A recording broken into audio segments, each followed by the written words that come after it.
हम लोग टाइम से पहले स्टेशन पहुंच गए क्योंकि बहन को ट्रेन पकड़नी थी 7:45 की ट्रेन। तो भाई साहब हम भी ट्रेन से पहले पहुंच गए, लेकिन पहुंचते ही देखा कि हमारा सामान इतना ज्यादा है कि खुद उठाते तो कमर टूट जाती। तो हमने आवाज लगाई, कुली भाई बचा लो। और कुली भाई एवेंजर्स की तरह एंट्री मारकर बोले, आओ मालिक हम संभाल लेंगे। ट्रेन टाइम पर थी लेकिन हम टाइम से पहले थे, तो क्या करते, बैठे बैठे थोड़ी शूटिंग कर ली। इस जगह का नज़ारा बहुत ही अच्छा है। याद रखना मेरे भाई, जिंदगी का सफर भी इसी प्लेटफॉर्म की तरह है। कभी भीड़ है तो कभी सन्नाटा है, लेकिन याद रखना मंजिल हमेशा उसी को मिलती है जो रुककर थककर भी आगे बढ़ने का हौसला रखता है। आज का इंतजार कल की तरक्की बनकर लौटेगा। और एक बात, क्योंकि जिंदगी की हर देरी में छुपा होता है एक इशारा। मत घबराना इंतजार से, ये भी इम्तिहान का हिस्सा है। जो सफर धीरज से चलता है वही मंजिल का किस्सा है। और एक बात, कभी कभी जिंदगी भी ट्रेन की तरह होती है, देरी से आती है लेकिन जब भी आती है तो सही दिशा में ले जाती है। और हम इंतजार में परेशान हो जाते हैं, इसलिए हार मान लेते हैं। आज की देरी कल की जीत बनकर हमारे सामने आती है। मेरे भाई, इंतजार सिर्फ वक्त का नहीं होता, खुद के सब्र का भी होता है।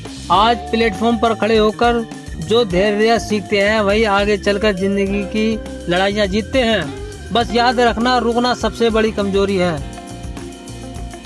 और तुम्हें रुकना नहीं है बिल्कुल भी।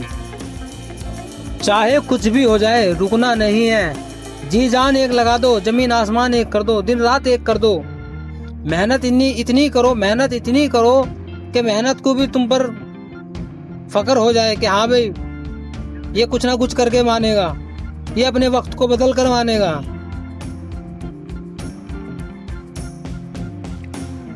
तो फाइनली काफ़ी देर इंतज़ार करने के बाद धीरे धीरे प्लेटफॉर्म पर ट्रेन आई। सच बताऊं, उस पल एक अलग ही नज़ारा था। लोग भागते हुए अपनी अपनी बोगियां पकड़ रहे थे और मैं कैमरा ऑन करके ये सब मोमेंट को कैप्चर कर रहा था।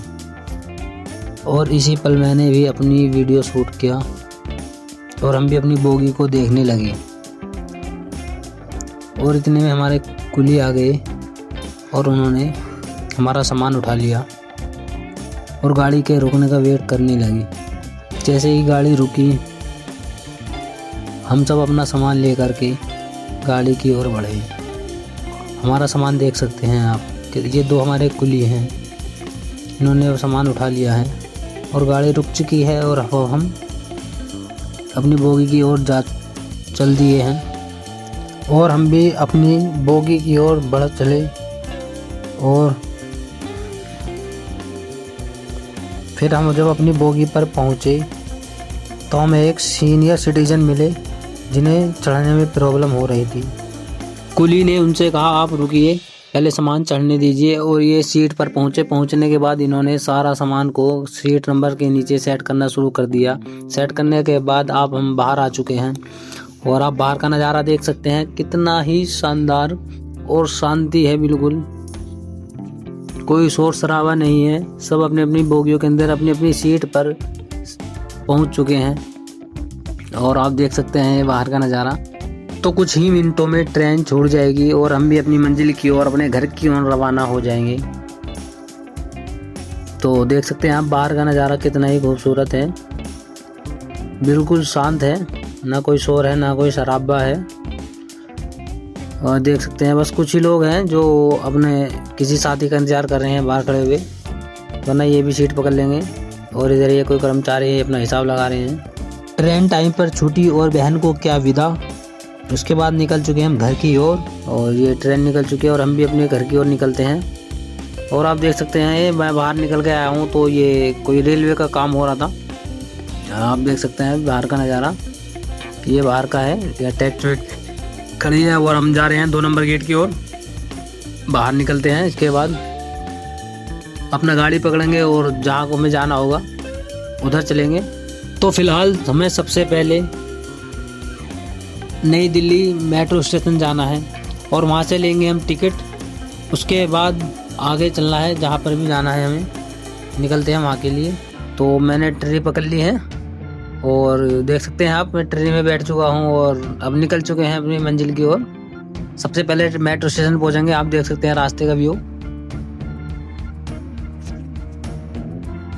3 नंबर गेट पे उतरने के बाद फिर वहाँ से टिकट लेंगे अर्थले का और कश्मीरी गेट पर गाड़ी चेंज करेंगे। उसके बाद अर्थले के लिए ट्रेन पकड़ेंगे। फिर ली मेट्रो कश्मीरी गेट की ओर, फिर कश्मीरी गेट से पकड़ी अर्थला की मेट्रो। पूरी जर्नी में इतना शूट कर रहा था, ऐसा लग रहा था जैसे नेटफ्लिक्स मेरी डॉक्यूमेंट्री बनाने वाला है। जब मैं मेट्रो के इस पड़ाव को पार करते हुए अर्थला मेट्रो स्टेशन पर पहुंचा तो मैंने वहां पर ब्लॉग शूट किया और मुझे बीएसएफ की एक लेडी ऑफिसर ने देख लिया, जिन्होंने मुझे देखते ही सीधी बोली, बेटा यहाँ पर वीडियो अलाउड नहीं है, जो बनाई है वह सब डिलीट करो। और भाई उन्होंने गैलरी में से सब डिलीट करवा दिए, रिकेंड डिलीट में से भी। और फिर उन्होंने एक डायलॉग मारा, आगे से वीडियो मत बनाना वरना एक्शन होगा। तो भाई आप लोगों से गुजारिश है, अगर आप लोग भी मेट्रो में जाते हैं तो वहाँ पर वीडियो या फोटो शूट ना करें, वरना आपको भी हर्जाना देना पड़ सकता है। मैं तो बच चुका हूँ, इसलिए मैंने आगे की वीडियो में ब्लॉग नहीं बना पाया, तो मैंने इसी ब्लॉग में आपको बताने की कोशिश की है। तो मेरा वो सब ब्लॉग उन्होंने डिलीट करवा दिया था।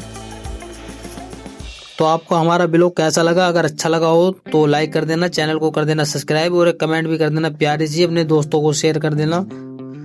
बस आपका सपोर्ट चाहिए।